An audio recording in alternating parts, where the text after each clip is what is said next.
que hay en tus ojos con solo mirar. Abramos los ojos. Una mirada a la realidad de la violencia sexual a niñas, niños y adolescentes. Sé que las ventanas se Abramos los ojos. pueden abrir. Vale la pena una vez más. Buenas noches, amigos y amigas. Dentro de la promoción de lo que es el cuidado de la vida, el ECAM, a través de distintos programas televisivos, hoy les propone abrir los ojos para ver, para sentir, para informarnos sobre lo que es el terrible flagelo de la violencia sexual infantil a niños, niñas y adolescentes. Para este programa de hoy, en primer lugar, vamos a agradecer a los canales que se han adherido a través de su compromiso empresarial y personal con esta temática. Saludar y agradecer a RTP, a Canal Plus, Canal 27, Canal 2, Canal 9 y a Gigavisión. Agradecer a la presencia del doctor Fernando Arduz, de la doctora Mariel Paz, integrante de la Red contra la Violencia Sexual a Niños, Niñas y Adolescentes, y de la señora Sandra Viraca, educadora del albergue Vida Digna de Mujeres en Acción. Para desarrollar este programa tenemos 3 momentos. Promoviendo la importancia de la prevención en primer lugar, promoviendo la denuncia y los desafíos que tiene el Estado boliviano frente a esta problemática. Comencemos hablando de la gran importancia de la prevención de la violencia sexual infantil. ¿Qué es la violencia sexual a niñas, niños y adolescentes? La violencia sexual a niñas, niños y adolescentes es un acto o conducta de contenido sexual cometido por una persona adulta sobre un niño, niña o adolescente para satisfacer su deseo de poder y dominio. La violencia sexual se fundamenta en la desigualdad de fuerzas y conocimientos, ya que un niño, niña o adolescente no ha completado su desarrollo psicológico, emocional y del pensamiento. Por lo tanto, no comprende la situación a la que está sometido. La violencia sexual no es solo aquella que se da en un contacto físico, manoseos, caricias, besos en partes íntimas, hasta llegar a la violación. Violencia sexual es también el uso de palabras obscenas, mostrar pornografía, fotografiar el cuerpo del niño o las niñas desnudos. Bien, hemos compartido algunos conceptos, definición sobre lo que es la violencia sexual a niños, niñas y adolescentes. Y podemos arrancar con una pregunta que nos hacemos todos y todas. ¿Un niño o una niña se encuentra en desventaja frente a un adulto? ¿Qué nos llama, qué nos despierta esta situación después de escuchar estos conceptos? Bueno, buenas noches, Pequi. Buenas noches a todas las personas que nos siguen esta noche, y también me adhiero a las felicitaciones a los canales que hacen posible que ojalá muchas personas nos vean. Bueno, a partir de lo que mostraban estas imágenes, yo creo que hablar de la violencia sexual entonces no es hablar solamente de la violación. Y creo que ese es un tema en el que todas las personas, las mamás, los papás, maestros, maestras, debemos tomar muy en cuenta. La violencia sexual abarca una gama muy grande de conductas abusivas sexualmente con nuestros niños y contra nuestras niñas. Entonces, muchas veces la idea de que violencia sexual equivale a violación ha hecho que muchos hechos terribles de violencia, sin que hayan llegado a la penetración del niño o de la niña, hayan quedado impunes y hayan sido vistos como un problema menor que no tiene ninguna trascendencia ni ninguna importancia. Entonces, yo creo que el mensaje es importante. Violencia sexual no solamente es violación, violencia sexual abarca muchas otras conductas que ponen en riesgo la integridad emocional, física, sexual de los niños y de las niñas. Y especialmente tomar en cuenta que un niño o una niña se encuentra en una etapa de desarrollo evolutivo, ¿no? En que no entiende, no comprende, no tiene esa capacidad para entender en la actividad que se lo está involucrando. nos hablaba también de las formas de violencia sexual a niños, niñas y adolescentes, con o sin contacto físico. El Código Penal tipifica estas formas, Fernando. Sí, como se veía en esas imágenes, hay una serie de conductas que implican lo que es la violencia sexual. Ahora, en nuestro ordenamiento jurídico, en nuestro Código Penal, algunas de esas conductas no están contempladas, o sea, de manera general, ¿no? La violencia sexual abarca mucho más de lo que nuestra normativa establece. Sí hay figuras como la violación, que bueno, la mayoría entiende el concepto de ese delito, y después las que más resaltan son los delitos de abuso deshonesto o también el delito de estupro. Sin embargo, dentro de los conceptos que veíamos de violencia sexual, el uso de términos groseros, por ejemplo, que incluso hasta se emplean en lo que se llamaría piropos, ¿no? Y otra serie de conductas no están reguladas, ¿no? de manera directa a través de la norma, ¿no? En el Código Penal.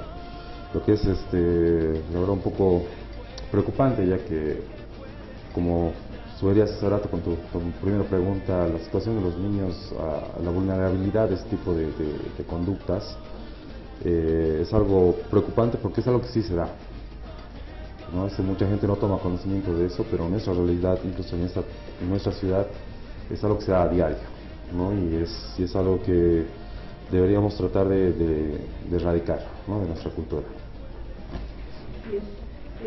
Doña Sandra, usted trabaja en el albergue para niñas víctimas de violencia sexual.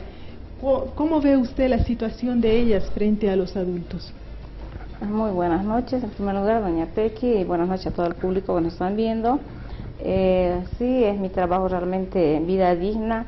Al ver a las niñas que llegan con esta violencia sexual, es pues traumante, ¿no? Ellas llegan realmente muy lastimadas psicológicamente, más que todo, y no tan solamente por la persona que ha sido el violador, sino que por la familia también. Por ejemplo, la familia, hay rechazo en la familia, ¿no? Lo dicen que es culpable ella, generalmente lo culpabilizan a la chica o a la adolescente o a la niña. Y justamente para conocer más de la realidad de lo que es la violencia sexual infantil, vamos a conocer una de las investigaciones más completas realizadas por el Defensor del Pueblo. Datos estadísticos sobre la situación de la violencia sexual a niñas, niños y adolescentes en el departamento de Tarija, año 2006.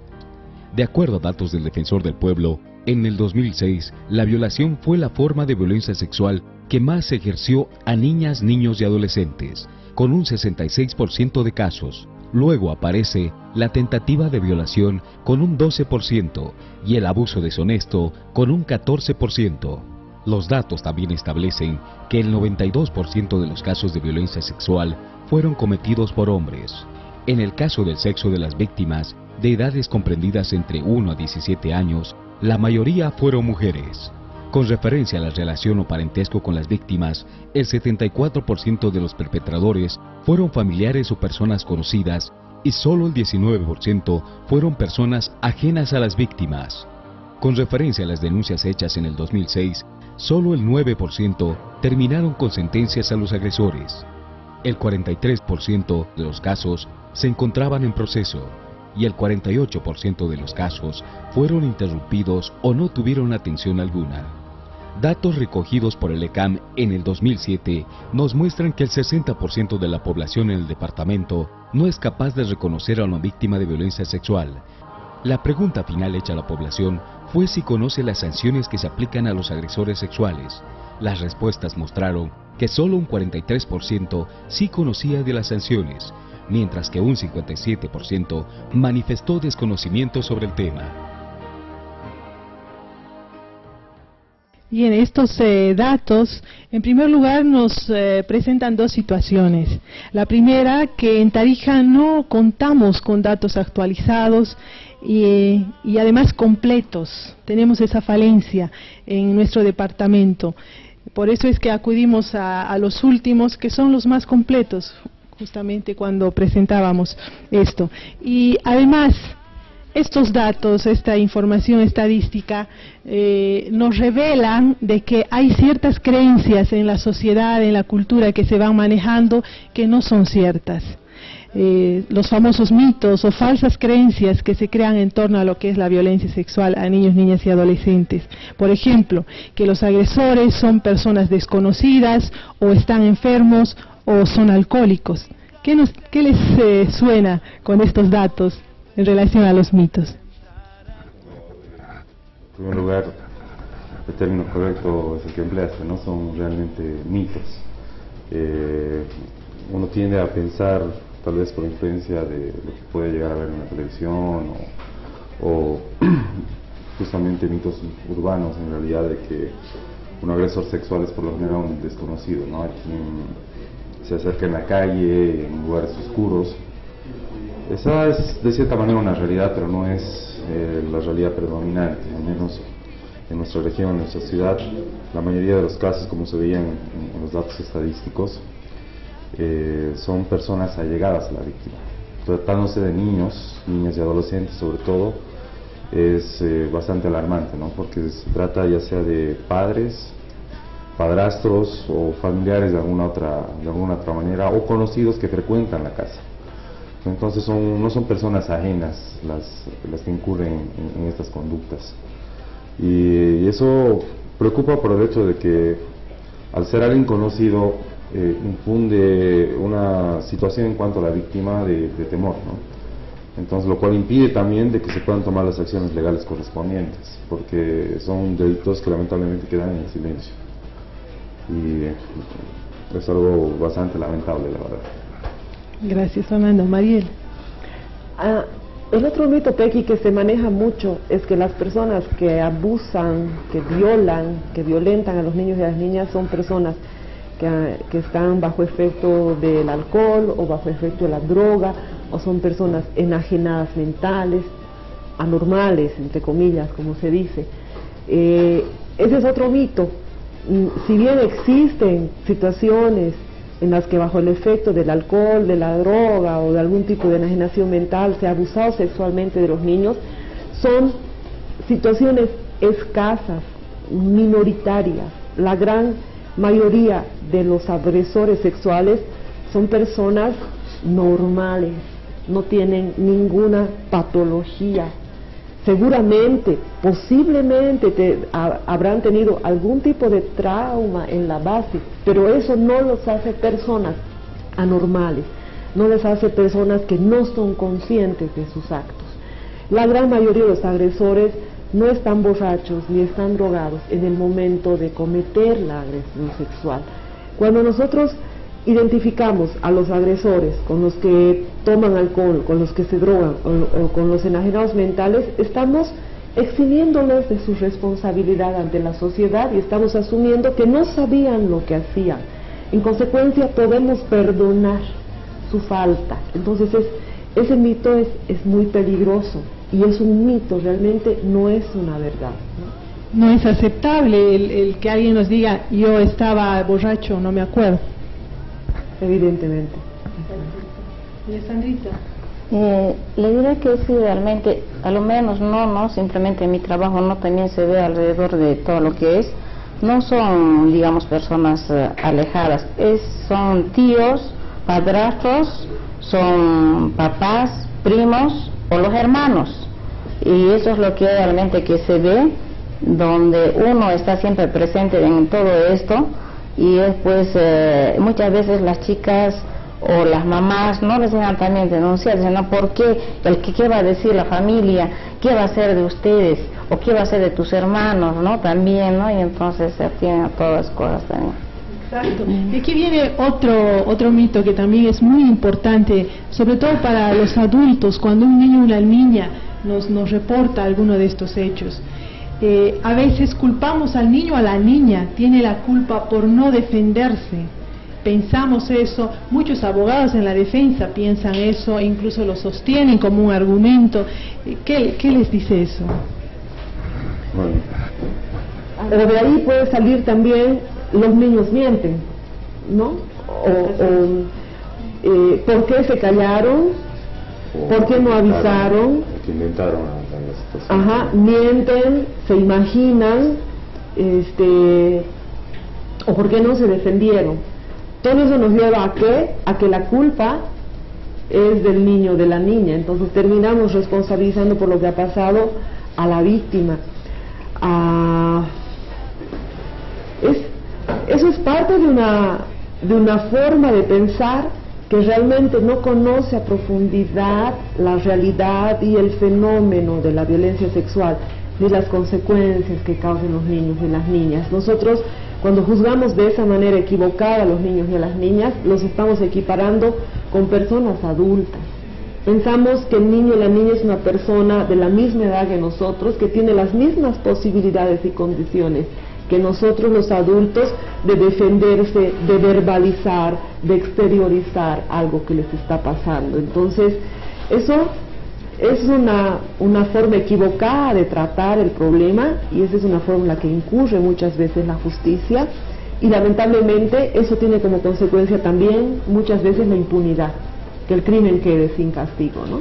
Además, sobre todo, ponerlo en una situación de soledad, de abandono a la criatura, ¿no? No se imaginan el daño que podemos hacer al poner en duda. Un niño o una niña no va a hablar de algo que no sabe, que no le han mostrado o que no le han hecho. Muy importante estas recomendaciones al momento que tenemos que abordar la prevención. Pero vamos a escuchar qué es lo que están haciendo las instituciones del Estado, en este caso del municipio y de la gobernación, en cuanto a la prevención. Viene trabajando directamente con la atención y prevención en hechos de violencia sexual contra niños, niñas y adolescentes. El trabajo que viene realizando el Centro de Atención Terapéutica tiene un enfoque de intervención sistémica, ¿no? Y terapia familiar. No solamente es la víctima que, considerada como sobreviviente, recibe sesiones de intervención terapéutica y terapia familiar, sino que también es la familia como referentes afectivos que tienen que coadyuvar en el proceso de restablecimiento de los sobrevivientes de violencia sexual. Que esto prácticamente les ayuda al restablecimiento psicoemocional de sus hijos, de sus hijas, para que también la familia finalmente encuentre, ¿no?, justicia, o sea, prácticamente, y se resarza los daños emocionales y los aspectos postraumáticos también que podrían darse en los sobrevivientes de violencia sexual. Tiene una de las tareas fundamentales, la cual es reducir la cantidad de casos sobre el abuso sexual. Es de esta manera que nosotros, como jefatura, venimos trabajando en todas las unidades educativas. Trabajamos con los padres de familia, con los alumnos y con los profesores. Realizamos talleres de sensibilización, orientación con esta temática tan preocupante.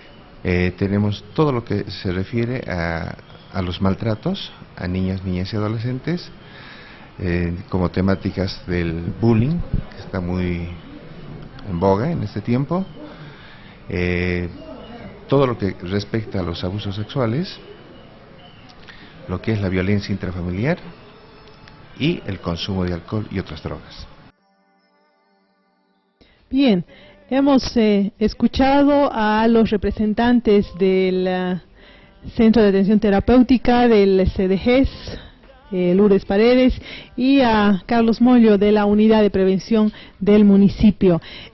Ustedes que trabajan, que tienen conocimiento dentro de lo que es la violencia sexual a niños, niñas y adolescentes, ¿consideran que estas acciones desde el municipio, desde la gobernación, aquí en nuestro medio, son oportunas, son pertinentes, son suficientes? Yo creo que oportuno siempre va a ser, ¿no? Mientras más campañas de prevención se puedan realizar, sería mejor. Tal vez no es del todo suficiente, eso más bien desde mi punto de vista al menos considero que no es suficiente, ¿no? Que todavía nos falta tomar más medidas. Por ejemplo, años atrás primero uno se quejaba de que no había la suficiente protección tal vez legal, ¿no? Hoy en día más bien están empezando a aparecer más normativas que están empezando a proteger desde el punto de vista de la ley, ¿no? Desde la normativa. Sin embargo, primero la letra. Primero la letra, exacto. Pero aún tenemos el siguiente problema: el poder aplicar exactamente y cabalmente lo que dice esa ley a la realidad, ¿no? Porque tenemos normativa que está bastante interesante y empieza a cubrir más todas estas vulneraciones, ¿no? Sobre todo hacia niños, niñas y adolescentes. Sin embargo, en la práctica, a pesar de que la norma, la ley lo establece de manera escrita, en la práctica no se plasma, no se puede palpar como una realidad.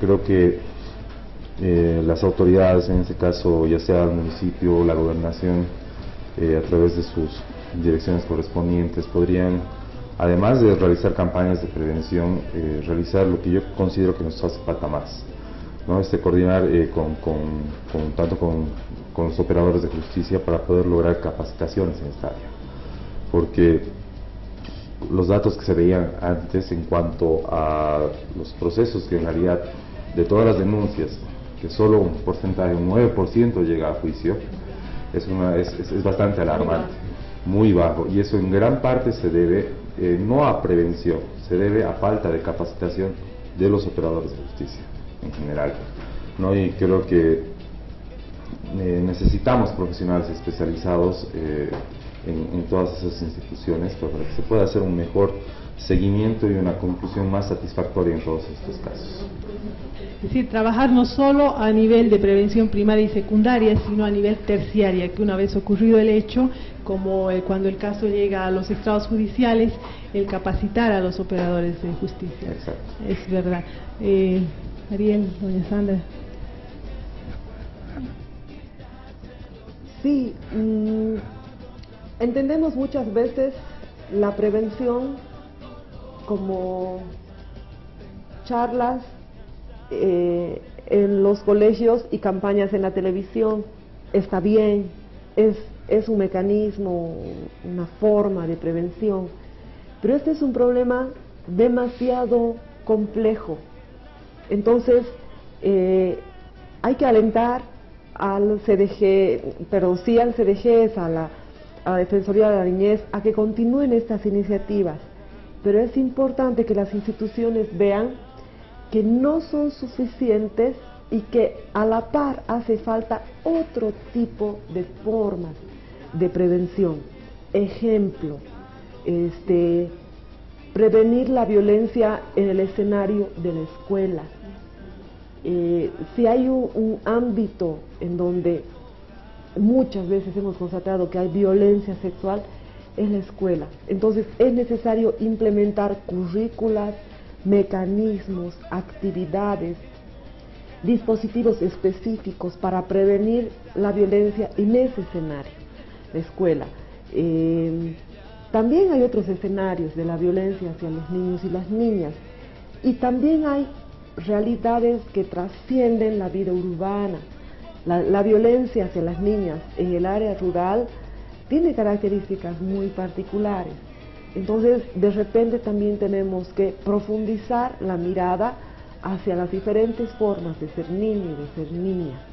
Creo que estamos trabajando desde una perspectiva de niños y niñas de la ciudad, que está bien, que es necesario continuar y profundizar, pero hay que pensar que las características de la educación, de la socialización, de la forma de vida de los niños y niñas, por ejemplo, en las áreas rurales, nuestro municipio de Cercado tiene área rural, también hay que mirarla, conocerla y establecer estrategias específicas. Doña Sandra. Yo pienso que también no debe haber prevención, digamos, fuera del colegio, también en los barrios, en las juntas vecinales, que es tan necesario, y más que todo a las mamás hacerles entender de otra manera, ¿no? Muchas digamos, no lo toman por esa parte, que la violencia sexual es tan solamente, bueno, le pasó y listo, pero yo creo que no es así, ¿no? A veces decimos, pero no, pero una mamá, digamos, va a decir, esto es lo que le ha pasado, es porque ella ha querido. Yo pienso que no, hay que concientizar a la mamá, qué consecuencias trae más que todo hacia la familia y como también a la niña y alrededor de la familia, ¿no? Y generalmente le diré que viene más, digamos, hablando sobre esto desde área rural, lo que nosotros también tenemos, los que son las víctimas. Así es. Y no olvidemos que hablar de prevención, los equipos tanto del municipio como de la gobernación que trabajan en prevención tienen muy poco recurso humano. En general son 3 personas que hacen semejante labor y tan importante como es la prevención. Los recursos económicos asignados para estas oficinas son también mínimos y si queremos apostar a la prevención de la violencia sexual también amerita poner mayores recursos. Y uno de los principales objetivos para los que trabajamos en violencia sexual infantil es el tema de promover la denuncia. Como bien lo decían hace un momento, estos hechos se dan dentro de un círculo de violencia, pero también de silencio. Y el silencio es impunidad, y el silencio es complicidad para quien sabe, para quien ve, para quien sospecha y no pone en conocimiento. Vamos a entrar en nuestra segunda parte del programa, que es promoviendo la denuncia. Abramos los ojos. Vale la pena una vez más. Síntomas físicos, psicosomáticos y cambios de conducta. Una niña, niño o adolescente víctima de violencia sexual presenta síntomas que pueden percibirse en lo físico, lo psicológico y en la conducta. Síntomas físicos. En los síntomas físicos se perciben lesiones como el sangrado de las partes íntimas, quejas de irritación o dolor en el área genital, dificultad para caminar o sentarse e infecciones urinarias recurrentes. Síntomas psicosomáticos. En los síntomas psicosomáticos se manifiestan alteraciones en el sueño y la alimentación, dolores de cabeza, dolores abdominales continuos y depresión. Cambios de conducta. En los cambios de conducta se presentan sentimientos de tristeza y desmotivación, bajo rendimiento escolar, sentimientos de culpa, humillación, vergüenza excesiva en relación a su cuerpo y tentativas de suicidio. Esos son los signos y síntomas que los niños, niñas que pueden estar viviendo una situación de violencia sexual los expresan. Recordemos que un niño o una niña no puede verbalizar situaciones tan difíciles como es el vivir un hecho de violencia, y quien habla es su cuerpo. Sandrita, según la experiencia en el albergue, ¿cuáles son las consecuencias en lo personal, en lo familiar de estas pequeñas víctimas? Realmente es una pena, ¿no?, de las chicas cuando llegan ellas, por ejemplo, las consecuencias, se sienten tan mal al tiempo de llegar, ellas piensan que son culpables de lo que ha pasado, pero sin embargo no es así, ¿no? Y la familia también, hay un rechazo por la familia, muchas veces, digamos, le culpa o hay veces también se sienten mal de no haberle cuidado en el momento que tenía que haberle cuidado, o tal vez realmente hacerle ver, ¿no?, qué es lo que pasa, digamos, cuando hay estos momentos de violencia sexual contra su niña o una sobrina, y entonces también se sienten culpables también ellas. Alrededor de la familia no es tan bueno, por ejemplo, ellas dicen, no, debe ser culpa mía, o tal vez yo nunca he sabido hablarle, que ella pueda, digamos, valerse por sí misma sola, porque ella tal vez ha trabajado, le dejaba, tenía esa confianza hacia el papá o hacia el padrastro o hacia los hermanos. Y ella por una parte se siente culpable, como la víctima y la familia, y también se sienten rechazados también alrededor de los vecinos también. Qué difícil cuando cunde la información, es por eso la importancia de la confidencialidad en estos hechos, ¿no es cierto? Qué importante es saber detectar estas conductas que los niños o niñas pueden presentar, Mariel. Sí, Pequi, el cuadro que veíamos hace un minuto con más o menos el listado de síntomas, es importante que la gente los tome en cuenta, pero creo que también es importante saber que los niños pueden manifestar de muchas maneras que no entran en una sola lista. Entonces yo creo que la clave aquí es que muchas veces los niños manifiestan los síntomas, pero las personas que estamos a su alrededor estamos ciegos a eso. Y muchas veces no los vemos, o si los vemos con otros ojos. Y podemos decir, es una niña caprichosa, es una niña engreída, es una niña malcriada. Entonces, yo creo que los síntomas, está bien que los sepamos, pero a la par, las personas adultas tenemos que hacer mucha conciencia de la necesidad de desarrollar una mayor atención a esas conductas. Los niños expresan muchas conductas, muchos síntomas de malestar, no solo por la violencia sexual, por muchas otras situaciones negativas, experiencias malas que hayan podido pasar, qué sé yo, en la escuela de fútbol, en la escuela de básquet, en el colegio, y que, como bien dices, no saben verbalizar, no saben expresarla en palabras. Pero estoy segura que a los papás todos los días se nos va la capacidad de mirar con detenimiento, con atención, con mucho compromiso, cuáles son las conductas extrañas que están manifestando ellos. Entonces, yo digo, aprendamos a mirar con más sentimiento, con más atención, con más sensibilidad, las formas de hablar de sus cuerpos, de sus mentes. Como bien decías, hablan sus cuerpitos. Pues aprendamos a detectar esas señales que muchas veces pasan por nuestras narices y no tenemos la sensibilidad para saber identificarlas a tiempo, ¿no? Así es, y qué importante es conocer a los niños, niñas que están a nuestro cargo, que están cerca de nosotros, conocer las enfermedades que padecen, que tienen, la baja resistencia a algún efecto del medio ambiente, conocer sus conductas, sus sentimientos, darnos el tiempo para escucharles.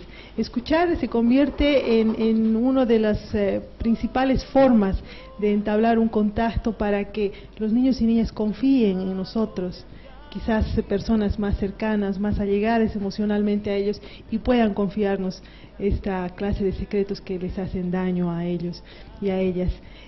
Una vez detectado estos signos, síntomas a través del cuerpo, a través de la conducta, que se los puede hacer en distintos ámbitos, como decía hace un momento Mariel, en la escuela, también en las postas de salud, cuando se va, hemos visto muchos casos que van por problemas de resfrío, pero los buenos profesionales en la salud han detectado algo más que un resfrío, cosas que se van hilando, vecinos u otros espacios donde van niños, niñas, el poder detectar estas situaciones. ¿Qué hago cuando yo ya detecto, Fernando? Si yo estoy sospechando o estoy viendo, estoy siendo testigo de que un niño o una niña está siendo potencialmente o está siendo víctima de violencia sexual, ¿qué me indican las leyes? Bueno, básicamente hay varias instancias a las cuales uno puede acudir. Lo que por lo general tenemos conocimiento más que nada de acudir a la policía, por ejemplo, para poder presentar alguna denuncia, o también ante el Ministerio Público. ¿Y será parte de nuestra cultura el denunciar? Según mi experiencia, la gente no acude mucho, digamos, a instancias como el Ministerio Público, que es donde ahí tiene un poco más de formalidad la denuncia, ¿no? En ese tipo de casos, incluso en casos simplemente de agresiones, ¿no? De manera general, la gente suele acudir a instancias, bueno, ahora ya existen los EPIs en zonas, ¿no? Hay, bueno, existen policías ante los cuales se puede presentar la denuncia. En teoría tienen fiscales asignados a los EPIs, la realidad parece que no es la misma en algunos, hay muy pocos fiscales. Sí. También existen las defensorías y existen otras instancias también a las que las personas acuden, ¿no?, a presentar la denuncia. Sin embargo, considero que las más importantes, al menos para que una persona tenga conocimiento de un hecho de violencia a las cuales puede acudir, estarían tanto las defensorías dependientes del municipio, defensorías de la niñez y adolescencia, la policía en sí también, y sobre todo el Ministerio Público.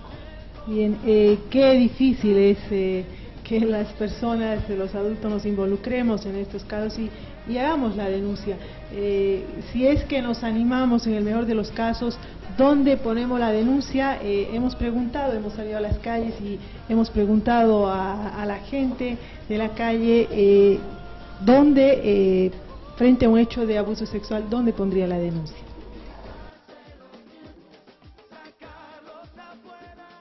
La Defensoría del Menor. Si no, sería menores en la PTJ. No, la verdad no sabría y sería bueno también que nosotros nos informemos. Asistir a la fiscalía o a la policía, a una autoridad más cercana. No conozco. No estoy informado bien. No sabemos exactamente dónde quedan las oficinas, no sabemos nada, ¿no? Bueno, existen diferentes áreas, no tanto del gobierno municipal como el gobierno departamental, que son las defensorías.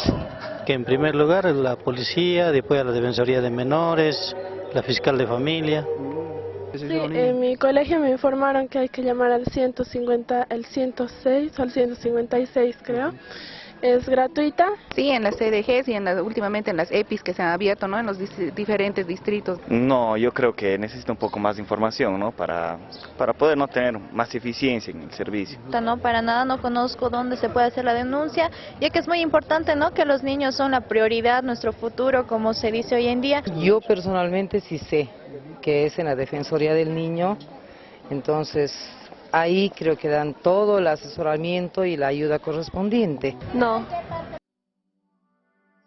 Podemos ver de que hay necesidad de información, porque el no contar con la información correcta también hace de que tengamos que peregrinar de una oficina a otra y revictimizar sobre todo al niño, a la niña. Pero vamos a escuchar de voz de la autoridad oficial, que en este caso es el doctor Ronald Sánchez, responsable de la Defensoría de la Niñez y Adolescencia de Cercado, dónde y qué requisitos necesitaría para poner una denuncia.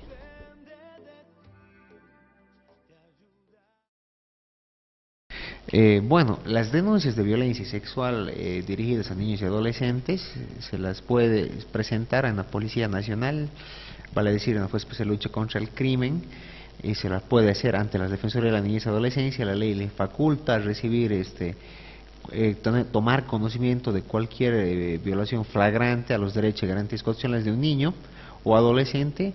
Es más, dentro de la Defensoría de la Niñez se va a asignar un abogado, se va a prestar la cooperación psicológica y obviamente la atención de una trabajadora social. En todo caso se va a cumplir tal cual dice la ley 2026, el Código Niño y Adolescente, la atención integral de la víctima. Con respecto, también se puede hacerlo ante el Ministerio Público, que es el persecutor penal único, es el que promueve la acción penal y obviamente el que también puede recibir esta clase de denuncias, ¿no? En las comunidades alejadas, tal cual dice la norma, se las puede hacer ante las autoridades originarias, lo mismo que de la manera más pronta tienen que dar a conocer y poner a conocimiento a la autoridad competente, ¿no? Para presentar una denuncia, la sola identificación del denunciante, vale decir, el ciudadano tiene que portar su cédula de identidad. Cuando se presentan estrados policiales, se solicita la plataforma de denuncia que hay en la Fuerza Especial de Lucha contra el Crimen, solicita una copia de la cédula de identidad. Después de esta situación hay una serie de acciones que efectúa obviamente a la cabeza del director funcional de la investigación, el fiscal, como ser requerir que la Defensoría de la Niñez recepcione la declaración en calidad de víctima de este niño o adolescente que ha sido sujeto pasivo de este delito. Posteriormente, el médico forense también a requerimiento fiscal va a realizar la auscultación para efectuar un informe médico legal y otras actuaciones que considere el Ministerio Público que son pertinentes, como ser la de que recepcionar a través del asignado al caso declaraciones en calidad de testigos y de toda aquella persona que pueda tener conocimiento del hecho, ¿no? Vale decir que todo ciudadano boliviano que conozca la comisión de un hecho delictivo tiene la obligación de prestar su declaración como testigo y cooperar, más aún si se trata de un niño o adolescente, tomando en cuenta de que nos encontramos en el año de la no violencia contra niños y adolescentes y que el derecho de preservar los derechos de niños y adolescentes está ya constitucionalizado. Se trataría del artículo 60 que está inmerso en la Carta Magna. Hay una situación que preocupa a la población en general. A veces asociamos a que poner una denuncia es convertirse en parte del proceso y ser responsable de todo el proceso, pero no es así, ¿verdad, Fernando? No es así, pero previo a explicarte ese punto quería igual complementar un poco lo anterior, ¿no? Ahora existe también otra instancia, primero hace rato hablamos de qué es lo que pasa cuando una persona toma conocimiento, ¿no? Una persona ciudadana. También existe otra instancia ahora, en base a una nueva normativa, un nuevo decreto emitido por el gobierno, que me parece una herramienta bastante interesante, ¿no? Es en cuanto al sector educativo, ¿no? Todos aquellos profesionales del área de educación que tengan conocimiento de eso, tienen la obligación de presentar la denuncia. Y como decías tú hace rato, también hay otras instancias que deberían y están obligadas por ley, ¿no? A presentar denuncias, por ejemplo el caso de los médicos o cualquier funcionario o trabajador del área de salud. Ahora, con relación a la pregunta que me decías sobre el tema de la denuncia, ¿no? Hay también como que son mitos que están entre las personas, ¿no? Entre los ciudadanos. Uno no se constituye en realidad como parte activa dentro de un proceso al solo hecho de presentar una denuncia. Simplemente la participación se limita a poner en conocimiento de un delito ante una autoridad, porque no necesariamente esa denuncia va a evolucionar hasta un proceso penal, ¿no? En la mayoría de las veces esa denuncia solo abre un periodo preliminar dentro del procedimiento, en el cual se realiza una investigación preliminar y de la cual como resultado se puede arrojar si es que se habilita o no lo que se conoce jurídicamente como una imputación. Así es, y todo ese proceso es llevado adelante por la Defensoría de la Niñez y Adolescencia, que es el órgano encargado de la defensa de la niñez, al igual que el Ministerio Público, ¿no es cierto? Entonces, no tengamos miedo a poner la denuncia, es solamente cumplir con una responsabilidad, un deber. Podemos salvar la vida a un niño o una niña, no tengamos miedo, ante la menor duda nos comuniquemos con las defensorías de la niñez de nuestros EPIs, de nuestro distrito, y ellos harán lo suyo. Mariel, una vez desatado el proceso, ¿qué medidas de protección son necesarias, imprescindibles para cuidar de los niños y niñas que están en estos casos? Una vez abierta la investigación, presentada la denuncia, se realiza la investigación, lo primero que debería hacer la autoridad que toma conocimiento es tomar medidas de protección al niño y a la niña. Aquí creo que es importante el punto siguiente, que cuando de niños y niñas se trata, la justicia debe asumir como un punto prioritario de su trabajo tomar medidas de protección a los niños y a las niñas. La justicia asume que su prioridad es esclarecer y averiguar la verdad de los hechos. Sí, está bien, tiene que hacer eso, pero cuando de niños y niñas se trata, a la par es tan importante como averiguar la verdad, tomar medidas para protegerlos, y en general no se hace. O sea, las autoridades, las instituciones que operan justicia se olvidan de las medidas de protección. Una medida de protección es poner a los niños y a las niñas en manos de profesionales que hagan la atención terapéutica, poner en manos de profesionales del CDG, de la Defensoría de la Niñez, para que hagan el proceso de terapia psicológica al niño y a la niña. Otra medida de protección es evitar que el proceso de investigación y de averiguación de la verdad continúe lastimando y violentando los derechos de ese niño o de esa niña. El procedimiento, el proceso que se sigue para investigar muchas veces es irrespetuoso de la situación de vulnerabilidad y de la situación de trauma en el que vive la niña. Entonces, la justicia tiene que proteger a ese niño, a esa niña, de los efectos de la propia justicia durante la investigación y el juzgamiento de los hechos. Y otra medida de protección fundamental es medidas que tienen que ser determinadas por las autoridades a partir de los consejos y las opiniones de las otras disciplinas de las ciencias sociales. Ejemplo, si el niño o la niña que está siendo abusada sexualmente convive con el sospechoso de agresor o con el agresor en la misma casa, hay que tomar una medida de inmediata protección, porque ese niño o esa niña con seguridad va a estar sometido a presión, a amedrentamiento, a chantajes o a nuevas agresiones sexuales. Ahí lo que menos hay que hacer, diría yo, es sacar al niño o a la niña de su casa. El que tiene que irse es el sospechoso o el agresor, porque es una otra forma de castigar. Entonces, creo que esas serían algunas medidas de protección que de alguna manera pueden atenuar los mayores daños, ¿no? Así es.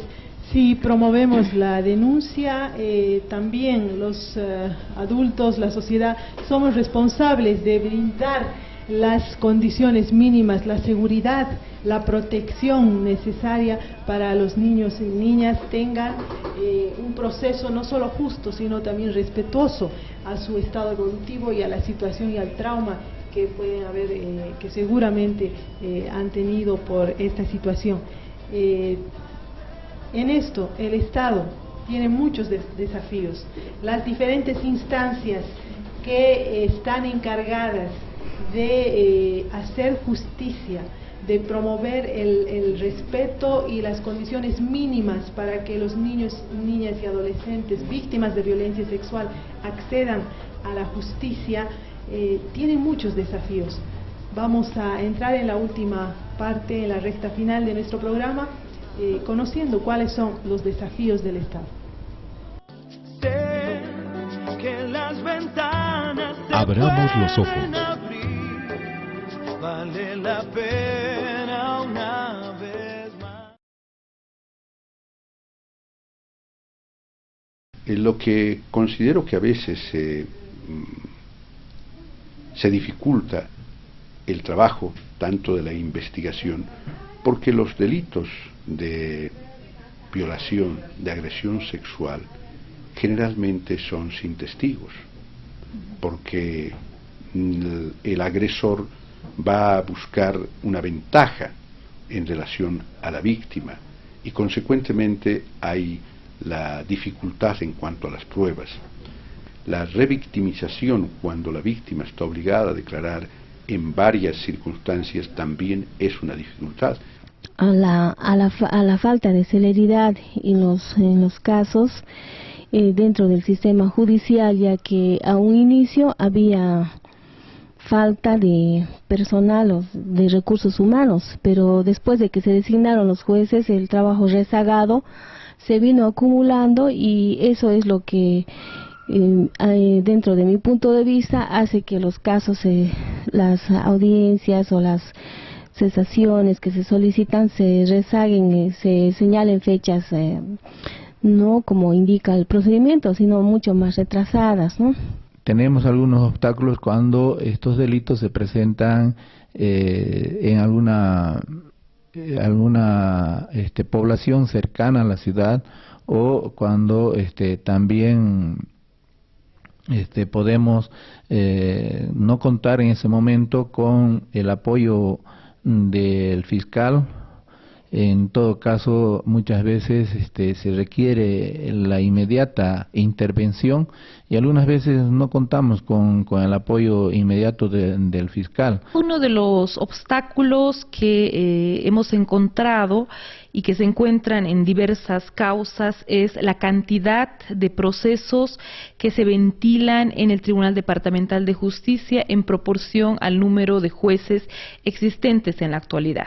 Sin embargo, es bueno que la población tome conocimiento que como Tribunal Departamental de Justicia, en coordinación con otras instituciones, como ser la Defensoría del Pueblo, la Red de Lucha contra la Violencia Sexual, el Tribunal Departamental ha tomado algunas acciones al respecto.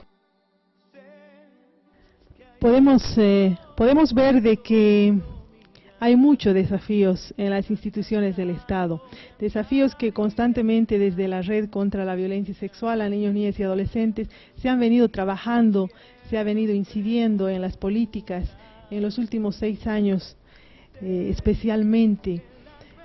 Se ha hecho bastante, pero por supuesto que queda mucho por hacer. Sandrita, ¿qué está faltando como respuesta del Estado para atender la situación, por ejemplo, de las niñas que ustedes tienen en el albergue? Yo pienso que lo que faltaría es tener un albergue propio, más que todo, ¿no? Porque es costoso, digamos, pagar los alquileres mes a mes, y qué mejor para poder también ampliar, para poder cobijar a más, porque son pocos los prioridades que están en ahí, y de tantas que hay, ¿no? Muy pocas que llegan. Más que todo en un ambiente que sea de uno mismo, para poder tal vez ampliarle o estén más cómodas también, ¿no? Las chicas. ¿Capacidad para cuántas niñas hay? 12 a 15. No hay más que eso es el límite. Por más haya más, no podemos porque no tenemos espacio, es una cosa muy pequeña donde estamos en este momento, y también nos faltarían inmuebles que no tenemos.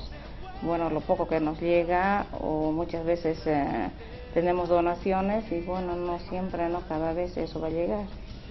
Qué importante la necesidad de contar con un albergue para víctimas de violencia sexual, que cuenten con personal especializado y entendido también en esta problemática. Mariel, ¿cuáles piensas que son los principales desafíos del Estado para enfrentar esta problemática? Yo creo que son dos.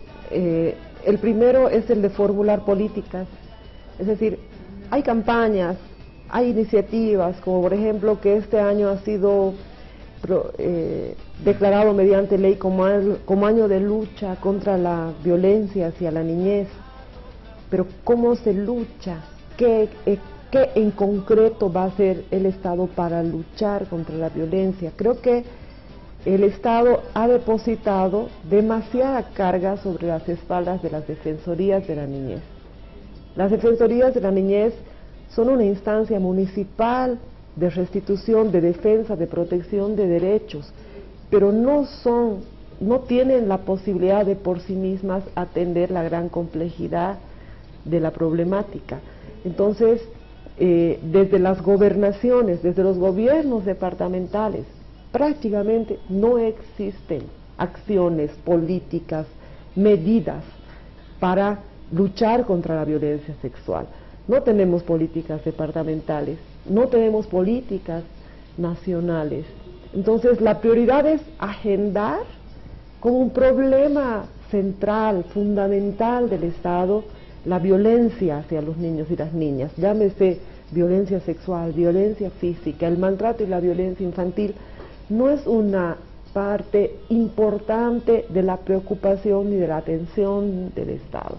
Entonces creo que ese es el primer paso que se debe dar, y a partir de la política tendremos acciones de mediano, de largo plazo para prevenir, para erradicar, para proteger a las víctimas, para mejorar las medidas en la escuela, en la justicia, en las defensorías de la niñez, etcétera, ¿no? Esperemos, ¿no? Sabemos que desde la red se ha trabajado en insumos para políticas departamentales. Sabemos que hay una resolución que indica centro de diagnóstico. Necesitamos un estado de situación en el departamento de cómo está la violencia sexual a niños, niñas y adolescentes. No lo tenemos. Bueno, hay muchas cosas para hacer. Y Fernando, el Ministerio de Educación ha tomado una iniciativa, ha tomado la punta de lanza, está haciendo punta de lanza, y aunque es poco entendido su accionar, pero está jugándose por la protección de la niñez. ¿Qué otras instancias del Estado deberían hacer lo mismo? Bueno, en general yo creo que todas las instancias que se puedan encargar de esta problemática, ¿no? Sí, como dices, el Ministerio tiene ahora una normativa que está siendo criticada, en realidad me parece interesante, ¿no?, la iniciativa. También se deberían tomar políticas, por ejemplo a nivel departamental, a través de la seguridad ciudadana, ¿no? Lo mismo también a través de seguridad ciudadana a nivel nacional. Políticas no solo encaminadas a la prevención, como hablábamos antes, ¿no?, sino también tomar medidas para tomar medidas también durante el desarrollo de un proceso, como también después. Por ejemplo, como hablaba Sandra, digamos, acabo de enterar el número, ¿no?, de 12 a 15 niñas víctimas. Es muy poco.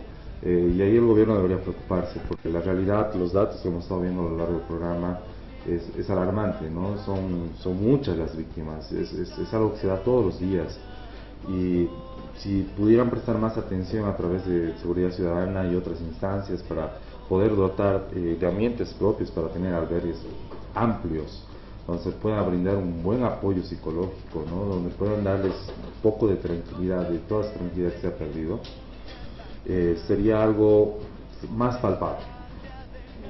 No es muy complicado, ¿no? Yo creo que eso y tratar de tomar iniciativas en ese sentido, no solo en la prevención. Y sabemos que hay iniciativas, pero por ahí, por el tema de la misma planificación, resultan aisladas y por lo tanto insuficientes. Ojalá que las acciones de aquí en adelante las podamos hacer planificadas, con presupuestos, con personal, sostenidas en el tiempo, no solo campañas de prevención, sino también de acción, de apoyo, de sostenimiento en el esclarecimiento de la verdad de los hechos, pero sobre todo, como decía María, de protección a la niñez y adolescencia, no solo hoy en este año declarado nacional contra la violencia y el maltrato infantil, sino todos los años.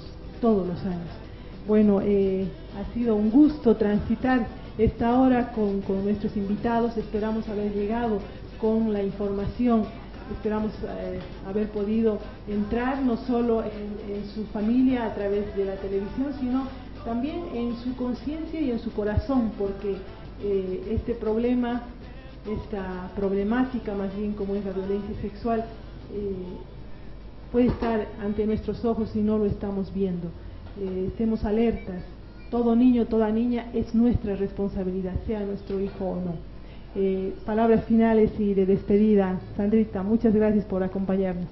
Gracias a usted, doña Pequi, y realmente esperamos con todo esto, pues ahí ganó algo de del gobierno municipal, como también gobierno departamental, que algo nos dé, ¿no?, porque es tan necesario para las chicas. Gracias. Mariel, muchas gracias a la red y a ti, Mariel.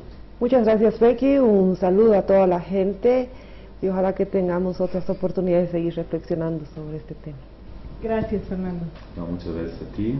Y bueno, además de mandar saludos a todas las personas que nos ven, bueno, darles un consejo, ¿no? Cualquier duda que tengan sobre esta temática, sobre la violencia, hay varios centros, ¿no? Sería interesante que si quieren saber más vayan, consulten. Hay varias instancias donde pueden averiguar más sobre esta temática. Así es, acérquense a sus defensorías, pueden acercarse al ECAM también. Hay mucha información a la red, a la gente de la red, no nos quedemos con la duda. También agradecer a este medio de comunicación que ha hecho posible la emisión de este programa, a RTP, Canal 27, Canal 2, Canal 9, Gigavisión y Plus TV. Muchas gracias por su compromiso, gracias por dar este espacio y vamos a despedirnos con algunos mensajes para que usted, papá, mamá, tome en cuenta. Hasta los 38 meses tiene el nombre, la paz de nuestro cuerpo. De los 3 a los 5 años, enséñenos las partes privadas de nuestro cuerpo y a decir no cuando alguien quiere tocarlas. De los 5 a 8 años, explíquenos sobre la seguridad dentro y fuera de la casa, la diferencia de un cariño bueno y uno malo. Aliéntenos a hablar sobre las cosas que nos dan miedo. De los 8 a los 12 años, háblennos sobre los cambios que se dan en nuestros cuerpos y su relación con el sexo opuesto. De los 13 a los 18 años, explíquenos sobre lo que es la violación, las enfermedades sexuales y el embarazo no deseado.